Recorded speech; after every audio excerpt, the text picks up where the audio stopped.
If you are an ETF investor focusing on the long term, you probably spend 99% of your time obsessing over which funds to buy.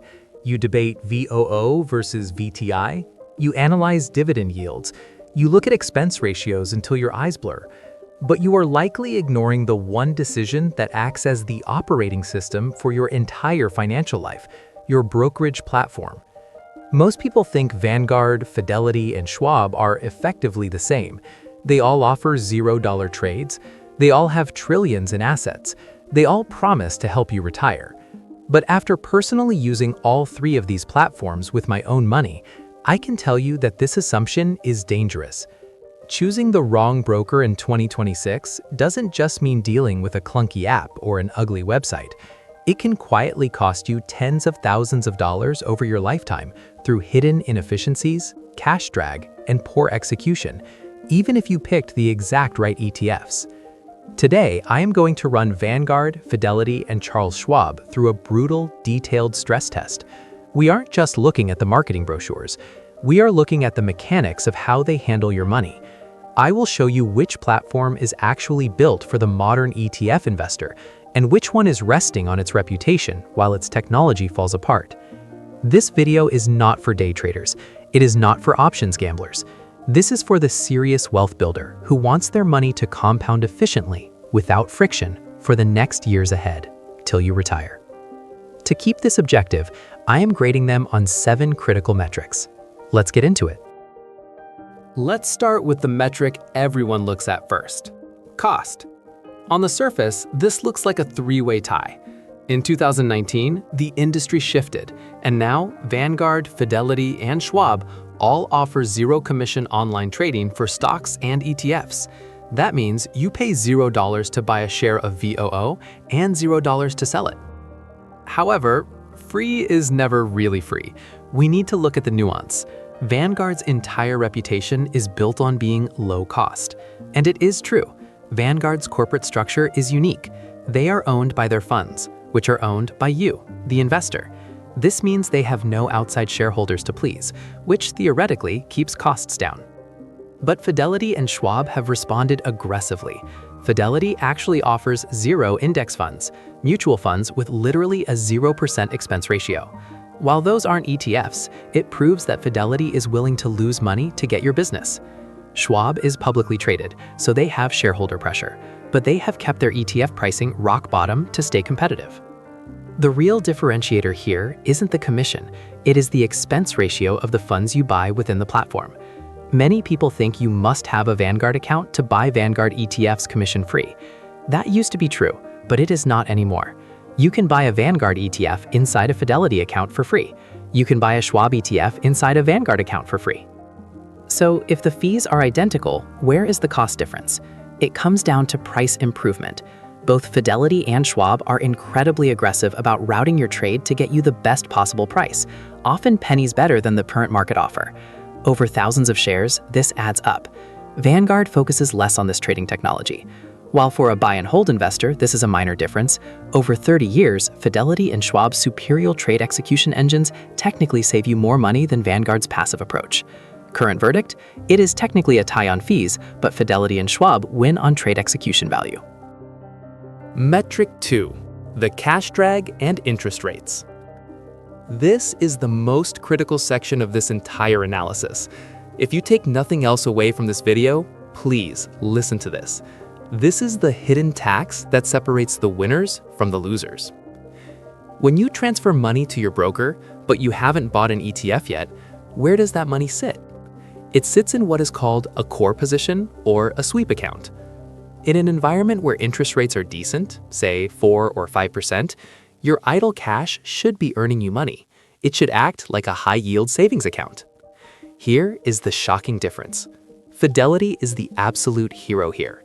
When you deposit cash into Fidelity, it is automatically swept into a government money market fund, like SPAXX. As of early 2025, this pays a highly competitive interest rate, often over 4%. You do not have to click a button. You do not have to subscribe to anything. Your dry powder, the cash you are waiting to invest, is growing automatically. Now, look at Schwab. Schwab's default sweep account pays significantly less. Historically, it pays a fraction of what Fidelity pays, often around 0.4% or less. Let's do the math on that. If you keep $10,000 in cash as an emergency fund or dry powder in your brokerage account, at Fidelity, at a 5% rate, you earn $500 a year. At Schwab, at a 0.4% rate, you earn $40 a year. Schwab is essentially keeping that $460 difference as profit. That is how they make their money. Can you get higher rates at Schwab? Yes, but you have to manually buy a money market fund like SWVXX. You have to place a trade. And when you want to buy stocks, you have to sell that fund first. It creates friction. Vanguard is better than Schwab. Their settlement fund usually pays a market rate, but Fidelity is the only one that makes it seamless and automatic. Current verdict? Fidelity wins by a landslide. Schwab loses badly here. Metric 3. Fractional shares and flexibility. Now, let's talk about cash drag regarding your actual investments. Let's say you have $500 to invest this month, but the ETF you want to buy costs $520 per share. At Vanguard, for the longest time, you were simply stuck. You could not buy the share. Your $500 would sit there, uninvested, waiting until you scrape together another $20. That is cash drag. Vanguard has recently updated their platform to allow fractional shares for their own ETFs, but the interface is still clunky, and it doesn't apply to everything in the market universally or easily. Schwab offers something called Schwab Stock Slices. It sounds great marketing-wise. You can own a slice of the S&P 500 companies for as little as $5. But notice I said companies. Schwab's fractional trading is great for individual stocks, but it is not a fully universal tool for all ETFs in the way you might want. It feels like a separate feature rather than a core part of the trading ticket. Then there is Fidelity. Fidelity absolutely dominates the fractional share game. They call it dollar-based investing. You can pull up almost any ETF or stock on the US market. You don't have to worry about the share price. You just type in $50. Fidelity will calculate the math. Maybe that is 0.145 shares, and execute the trade instantly. Why does this matter for a long-term investor? Because it allows you to invest every single penny that hits your account. You never have $20 sitting idle because it wasn't enough to buy a share. Over a 30-year investing career, keeping your money fully invested 100% of the time adds significantly to your compounding. Fidelity makes this effortless. Current verdict? Fidelity is the clear winner for flexibility. Metric 4. Automation and recurring investments. We live in the age of subscription services. You pay for Netflix automatically. You pay for Spotify automatically. You should be able to pay your future self automatically. The holy grail of investing is set it and forget it. You want a system where money leaves your bank on the first of the month and buys your chosen ETFs without you ever logging in. Vanguard has allowed automated investing for decades, but primarily for mutual funds. If you want to automate ETF purchases, Vanguard has been very slow to adopt this. They prefer to steer you toward their mutual funds. While mutual funds are fine, they are less tax efficient than ETFs. Schwab is surprisingly weak here. Schwab has automatic investing, but again, it is strictly for mutual funds. If you want to buy the SCHD ETF automatically every month, you generally cannot do it easily on the standard platform. You have to log in and place the trade manually every time. This introduces human error and emotion. You might see the market is down and decide to wait, which ruins your strategy. Fidelity, once again, has listened to the market. Fidelity recently rolled out a robust recurring investments feature for stocks and ETFs. You can set up a plan. Take $500 from my bank, buy $300 of VTI and $200 of VXUS. Do it every Tuesday. It executes at market price. It uses fractional shares to spend exactly the dollar amount you set. It sends you a confirmation. This is the single most powerful tool for behavioral finance. It removes you from the equation. It prevents you from timing the market. It turns your wealth building into a background utility. Current verdict? Fidelity is the only one offering true, seamless ETF automation. Metric 5. Platform, UI, and the user journey. Let's shift gears to the actual experience of using these tools. If you are logging into this account every month for 30 years, you want the experience to be pleasant. Vanguard's digital experience is dated. That is the kindest way to put it. Vanguard is an investment company, not a tech company, and it shows. The website is text-heavy and confusing. Finding your personal performance requires digging through multiple menus. The mobile app has improved, but it is still incredibly basic. Furthermore, Vanguard has a reputation for technical glitches during moments of high market volatility. When the market crashes and volume spikes, users have reported being locked out or unable to trade. That is unacceptable. Fidelity is a powerhouse. Their platform is incredibly feature-rich. In fact, it might be too rich for some. When you log into Fidelity, you are bombarded with data, news feeds, heat maps, and options chains. It can feel like walking into a cockpit. However, their mobile app is excellent. They have a classic view and a modern view, trying to appeal to both old-school boomers and the Robinhood generation. It is fast, reliable, and gives you incredible control. Schwab is the design winner. Schwab's acquisition of TD Ameritrade gave them the Think or Swim platform, which is pro-level. But even their standard web interface is clean, blue, calming, and organized. It feels intuitive. Finding your tax documents on Schwab is easy. Checking your dividends is easy. The fonts are readable. The layout makes sense. For a beginner who gets overwhelmed by flashing numbers, Schwab is the most welcoming environment. It feels like a high-end bank. Current verdict, Schwab wins on design and ease of use. Fidelity wins on raw power. Vanguard loses. Metric 6. Research, tools, and education. You don't need to be a Wall Street analyst, but you do need tools to make good decisions. Vanguard's research tools are minimal. They provide basic charts and some portfolio analysis, but they clearly expect you to just buy their index funds and go away. They don't really want you to trade, so they don't give you tools to analyze trades. Schwab provides excellent research ratings. Their equity ratings are industry standards. They have great screeners if you are looking for dividend stocks. Their educational library is vast. Fidelity, however, takes this to another level. Fidelity's ETF screener is the best in the business. You can filter by expense ratio, technical indicators, dividend yield, and Morningstar ratings. But my favorite tool is the hypothetical trade. You can say, what if I had invested $10,000 in this portfolio 5 years ago?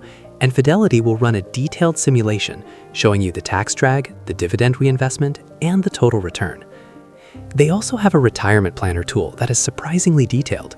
You can link outside accounts, input your Social Security estimates, and it gives you a green, yellow, or red score on your retirement readiness. Current verdict? Fidelity offers the best professional-grade tools for free. Metric 7. International access and global use. Finally, we need to talk about the world outside of the United States. We live in a global economy. You might move abroad for work. You might retire in Portugal or Thailand. If you leave the US, Vanguard is notoriously difficult to deal with. They have been known to freeze or close accounts of clients who update their address to a foreign country. They are strictly US-focused. Fidelity is also quite restrictive. They generally allow you to keep your account if you move, but they will restrict you to closing trades only, meaning you can sell, but you cannot buy new assets. Schwab is the undisputed king of international banking. Schwab has a dedicated Schwab International division. They understand the laws, the tax treaties, and the compliance issues of expats. Furthermore, the Schwab Investor Checking Card is a legend in the travel community. It offers unlimited ATM fee rebates worldwide. You can go to any ATM in Tokyo or London, withdraw cash, and Schwab refunds the fees.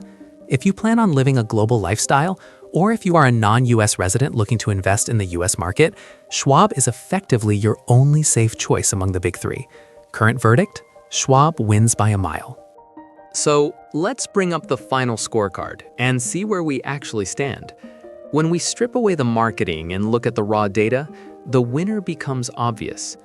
First, looking at costs, you see green check marks across the board. The industry has standardized on zero commissions. Whether you choose Vanguard, Fidelity, or Schwab, the price of admission is effectively free.